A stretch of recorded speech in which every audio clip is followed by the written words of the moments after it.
Découvrez la différence entre être béni et être la bénédiction elle-même.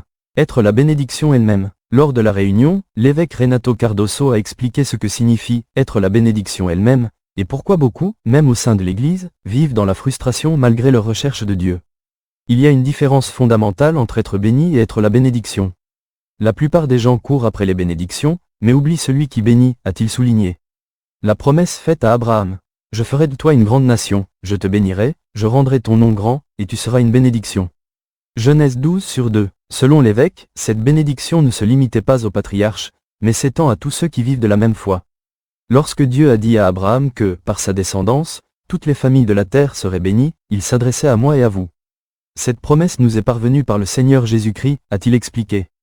Être soi-même une bénédiction, c'est donc porter en soi l'esprit et la présence de Dieu, afin de devenir un instrument permanent de transformation, et non quelqu'un qui se contente de rechercher les faveurs divines. La condition de la bénédiction, l'obéissance. L'évêque a souligné que la bénédiction de Dieu est toujours conditionnée par l'obéissance. À travers l'exemple de Jacob, fils d'Isaac, il a montré comment la désobéissance peut transformer les bénédictions en souffrance. Jacob reçut un ordre clair de son père. Tu ne prendras pas de femme parmi les filles de Canaan, Genèse 28,1.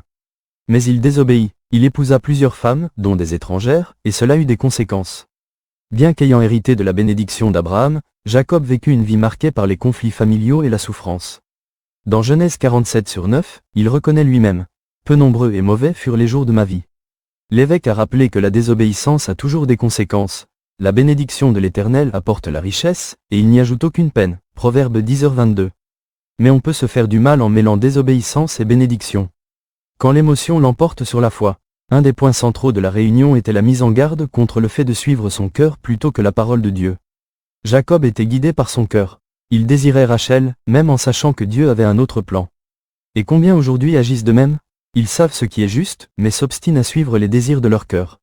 L'évêque a comparé cette attitude à celle de David qui, bien qu'étant un homme selon le cœur de Dieu, a péché en ignorant la voix du Saint-Esprit. Dieu n'a pas empêché David de se tromper. Le Saint-Esprit guide, mais ne force pas. Si quelqu'un s'obstine à suivre son cœur, il en subira les conséquences. Ce même principe s'applique aujourd'hui. L'ordre donné à Jacob de ne pas s'associer à ceux qui ne partagent pas la même foi est réaffirmé dans le Nouveau Testament, en 2 Corinthiens 6.4, ne vous mettez pas sous un joug étranger avec des infidèles. Car quelle association y a-t-il entre la justice et l'iniquité? Ou quelle communion entre la lumière et les ténèbres? Il s'agit d'un guide spirituel. Cela n'a rien à voir avec l'origine ethnique, mais avec la foi, a déclaré l'évêque. Même au sein de l'Église, beaucoup pensent qu'ils feront exception, qu'ils changeront les autres. Mais lorsqu'ils désobéissent, ils s'attirent du tort. Le chemin pour devenir sa propre bénédiction. À la fin de son message, Monseigneur Renato a résumé le secret d'une vie véritablement bénie. On peut avoir le Saint-Esprit et souffrir malgré tout si l'on persiste à désobéir. Dieu veut que vous soyez vous-même une bénédiction, mais cela n'arrive que lorsque sa volonté prévaut sur la vôtre.